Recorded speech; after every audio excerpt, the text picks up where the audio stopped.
প্রিয় বন্ধুরা, হযরত ইমাম মাহদী আলাইহিস সালাম শিয়া হবেন নাকি সুন্নি মুসলমান হবেন?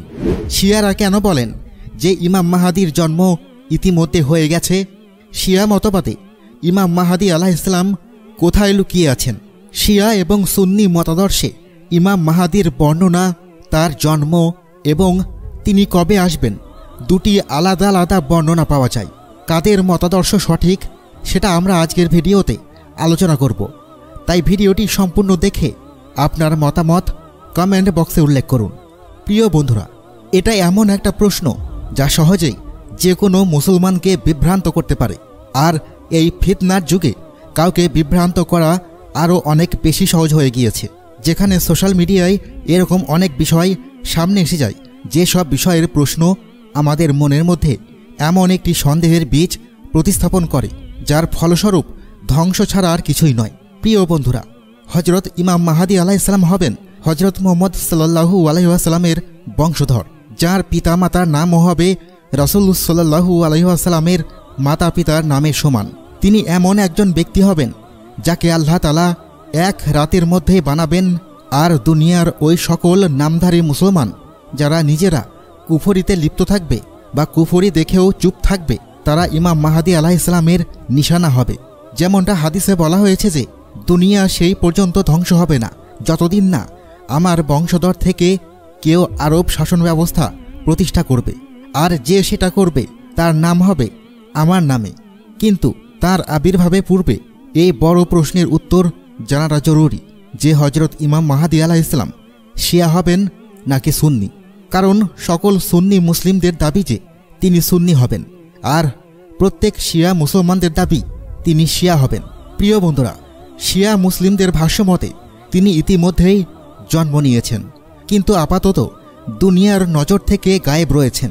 তিনি আলেমদের সাথে যোগাযোগে আছেন, আর সঠিক সময়ে তিনি দুনিয়ার সামনে এসেও উপস্থিত হবেন। কিন্তু এটা কখনোই সম্ভব নয় যে দুই পক্ষের ধারণাই সত্য হবে।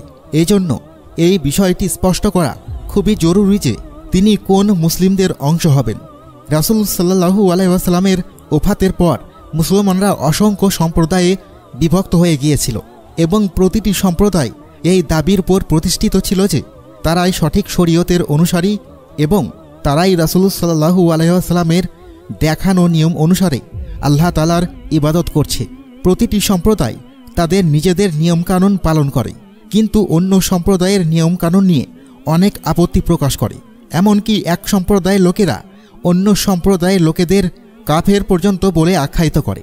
অথচ কুরআন ও হাদিস অনুযায়ী আলেমদের বিধানে কোথাও লেখা নেই যে কেউ কাউকে শুধু মুখের কথায় কাফির বানিয়ে ফেলবে বা মুসলমান বানিয়ে ফেলবে। রাসূলুল্লাহ সাল্লাল্লাহু আলাইহি ওয়াসাল্লাম বলেছেন, তোমরা আমার মৃত্যুর পরে কাফির হয়ে যেও না, আর একে অপরকে ধর্মের দোহাই দিয়ে হত্যা করো না।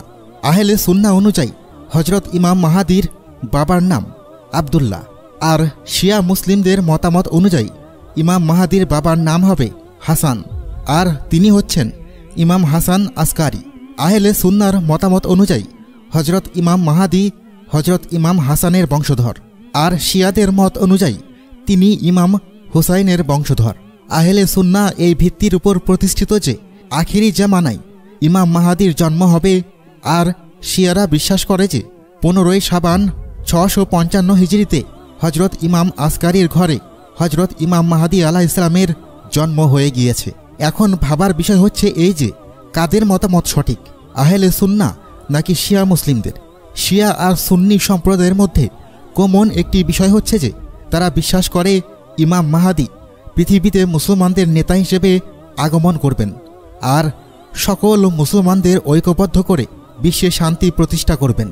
সকল হাদিস বিবেচনা করেও এটাই বোঝা যায় যে যখন ইমাম মাহদী ইসলামের দাওয়াত নিয়ে আসবেন, তখন তিনি না নিজেকে শিয়া বলে দাবি করবেন আর না সুন্নি, বরং তিনি নিজেকে রাসূল সাল্লাল্লাহু আলাইহি ওয়াসাল্লামের উম্মত আর মুসলমান হিসেবে দাবি করবেন। আর সেই শিক্ষায় তিনি আমাদেরকে পরিচালিত করবেন, যে শিক্ষা রাসূল সাল্লাল্লাহু আলাইহি ওয়াসাল্লাম আমাদেরকে দিয়েছেন।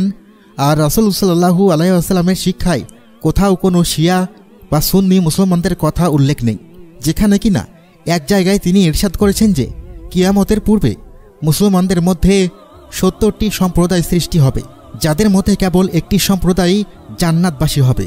আর এরা হচ্ছে তারাই যারা আমার শেখানো নিয়ম অনুযায়ী আমল করবে।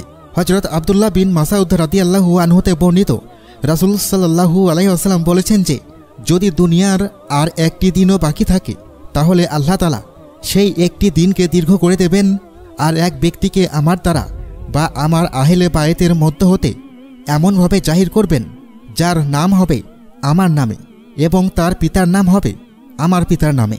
সেই ব্যক্তি এই পৃথিবীতে ন্যায় বিচার প্রতিষ্ঠা করবেন। যখন পৃথিবী জুলুম, অন্যায়, অত্যাচার এবং অরাজকতায় ভরে যাবে। কুরআন মাজিদেও আল্লাহ তাআলার বাণী রয়েছে, যেখানে তিনি বলেছেন, তোমরা সবাই মিলে হেদায়েতের দড়িকে শক্ত করে ধরে রাখবে আর বিভিন্ন সম্প্রদায়ে বিভক্ত হয়ে যাবে না। আর আল্লাহ তাআলার সেই মেহেরবানিকে মনে করো যেদিন তোমরা একে অপরের শত্রু ছিলে, আর তিনি তোমাদের অন্তরে একে অপরের প্রতি মহব্বত সৃষ্টি করে দিলেন, আর তোমরা আল্লাহ তাআলার দয়ার সুশীতল ছায়াতলে আশ্রয় নিলে, যেদিন তোমরা অগ্নিদ্বারে পৌঁছে গিয়েছিলে, আর আল্লাহ তোমাদেরকে সেখান থেকে রক্ষা করেছেন। আর এভাবেই আল্লাহ তাআলা তোমাদেরকে তার বাণী স্পষ্টভাবে শোনান, যাতে করে তোমরা হেদায়েত অর্জন করতে পারো। এই আয়াতের মাধ্যমে আল্লাহ তাআলা স্পষ্টভাবে বুঝিয়ে দিয়েছেন যে তারাই হচ্ছে প্রকৃত মুসলমান, যারা একাধিক সম্প্রদায়ের বিভক্ত হবে না, যাতে তারা তাদের নিজের ধর্মে প্রতিষ্ঠিত থাকতে পারে। আর হাদিস থেকে এটা স্পষ্ট যে ইমাম মাহদী আলাইহিস সালাম এমন একজন নেতা হবেন যিনি মুসলমানদেরকে সেই উপায়েই ঐক্যবদ্ধ করবেন যে উপায় সম্বন্ধে আমাদেরকে রাসূলুল্লাহ সাল্লাল্লাহু আলাইহি ওয়াসাল্লাম হাদিসে আর স্বয়ং আল্লাহ তাআলা কুরআনের সূরাসমূহে বলেছেন। আর এ থেকে প্রমাণিত হয় যে হযরত ইমাম মাহদী কোনো নির্দিষ্ট সম্প্রদায়ের হবেন না, কারণ এই সম্প্রদায় বিভক্তির কারণেই সেই প্রাচীনকাল থেকে মুসলমানদের মধ্যে এত পরিমাণ বিভেদ সৃষ্টি হয়েছে যে কেউ বলতে পারে না কে সঠিক আর কে ভুল। এজন্যই ইমাম মাহদী কাফিরদের মোকাবেলা করার পাশাপাশি মুসলমানদের মধ্যকার এই সাম্প্রদায়িক ভেদাভেদ দূর করবেন আর আমাদেরকে আরও একবার সেই ঐক্যের ছায়াতলে নিয়ে আসবেন, যা আজ থেকে 1400 বছর পূর্বে রাসূল সাল্লাল্লাহু আলাইহি ওয়াসাল্লাম নিয়ে এসেছিলেন। যার সবচেয়ে বড় প্রমাণ রাসূলুল্লাহ সাল্লাল্লাহু আলাইহি ওয়াসাল্লামের এই বাণী যে মুসলমানগণ পরস্পর একে অপরকে ভালোবাসবে, একে অপরের সাথে বিনয়ী হবে, আর একে অপরকে মেহেরবানি করবে, একে অপরের প্রতি নরম হবে। আর তারা যেন একই শরীরে ভিন্ন দুটি প্রাণ, যার একটি হাতে ব্যথা হলে সম্পূর্ণ শরীরে সেই ব্যথা ছড়িয়ে যায় এবং সম্পূর্ণ শরীরই সেই একটি হাতের ব্যথা অনুভব করে। আল্লাহ তাআলা আমাদেরকে সঠিক পথে চলার তৌফিক দান করুন। আমিন।